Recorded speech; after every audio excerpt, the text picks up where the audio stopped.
Hello, this is part B of the Chapter 8 lesson. In part A, we talked about sample size and how it relates to calculating confidence intervals. In this part, we're going to start talking about sample size and how it relates to hypothesis testing. So first, let's just kind of start off with a brief review of what we do in hypothesis testing. So we start off with choosing a significance level that we call alpha. Typically we use alpha equals 0.05, but we could use other values. And then we have an associated number called the confidence level, which is simply 100 times 1 minus alpha %. And then in the end we calculate a p-value, and we compare that p-value to alpha. If the p-value is less than alpha, then we reject the null hypothesis. Otherwise, we do not reject the null hypothesis. Now, a confidence level, this is the same term that we used when we did confidence intervals. In part A, we talked about what that confidence level means there. But here in hypothesis testing, we want to ask the question, what does the significance level mean? What does this number alpha mean? What does it mean that alpha equals 0.05 and that we work at a 95% confidence level? So just what exactly does that mean? So that's the first question that we're going to try to answer here. And so to try to start to answer this question, let's look at this hypothetical scenario that we looked at in part A of the lesson. Suppose that in the population of all people, systolic blood pressures have a mean of 125 and a standard deviation of 15.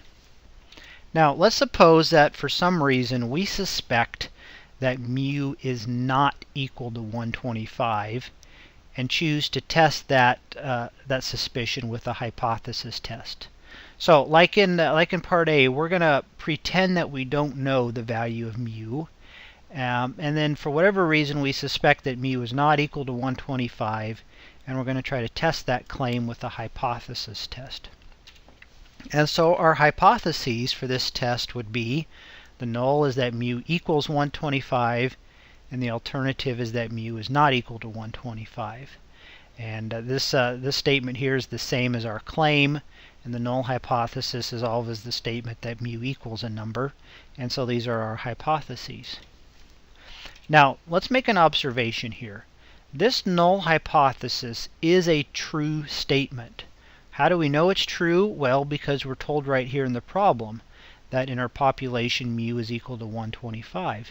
Now down here we're pretending that we don't know it and we're claiming this, but in reality mu or h naught is a true statement. Now why is that significant? Well, remember when we talked about hypothesis testing, we said that all of our calculations are done based on the assumption that the null hypothesis is a true statement.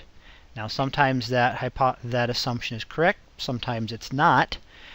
In this case, that assumption is correct. So again, our null hypothesis is a true statement. So when we calculate the p-value, we're either going to reject the null hypothesis or not reject it. If we reject the null hypothesis, we're saying that that statement is probably false. Whereas if we do not reject it, we're saying that it could be true. Well, in this case, it is a true statement, so we do not want to reject the null hypothesis. So we should not reject the null hypothesis. That should be the conclusion that we come to. But as we'll see here in a bit, we're not always going to come to that conclusion. If we were to reject the null hypothesis, this conclusion would be an error. This is what we call a type 1 error. Now the book has used this term type 1 error many times in chapter 7. This is the first time we've mentioned it. But a type 1 error is defined as the error of rejecting a true null hypothesis. If the null hypothesis really is a true statement, then we should not reject it. If we do reject it, that's an error, what we call a type 1 error. So the question is, what is the value or what's the probability of a type 1 error, and how does that relate to the significance level? Well, to try to answer that question, let's look at the workbook chapter 8 and the worksheet HT simulation, which stands for hypothesis testing simulation. This is going to work very similar to the CI simulation that we did in Part A of this lesson. Up here we can enter our population parameters, which are 125 and 15 in this case, and then mu naught, the number in the null hypothesis. In this case that number is 125, and then over here we'll enter our significance level. Now this simulation simulates selecting a sample of 6 people, measuring the blood pressure of each. It calculates the sample mean, the sample standard deviation, and then it calculates the test statistic for our hypothesis test, and then the p-value. And then based on that p-value and the significance level, it determines do we reject the null hypothesis or do not. Well, if we look at this first sample, this is a very large p-value, so we do not reject the null hypothesis. So in this case, we came to the correct conclusion of not rejecting the null hypothesis. But in our second sample, we have different blood pressures. Here's our sample mean. Notice it's rather large. There's the sample standard deviation. Here's our test statistic. Here's the p-value.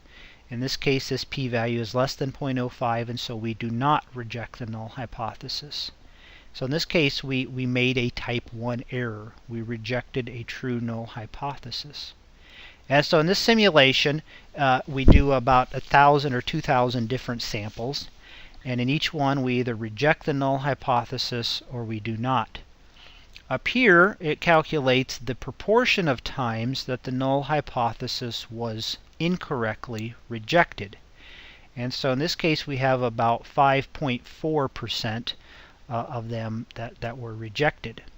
And now if you hit the F9 key, you're going to do a new simulation, so all new samples, and this number here is going to change. But what we want to do is compare this number here to the significance level alpha.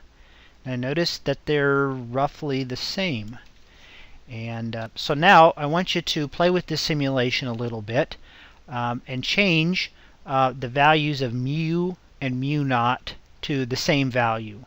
So maybe change them both to number 130 or the number 110 or the number 150 or just whatever numbers you want. Also change the significance level.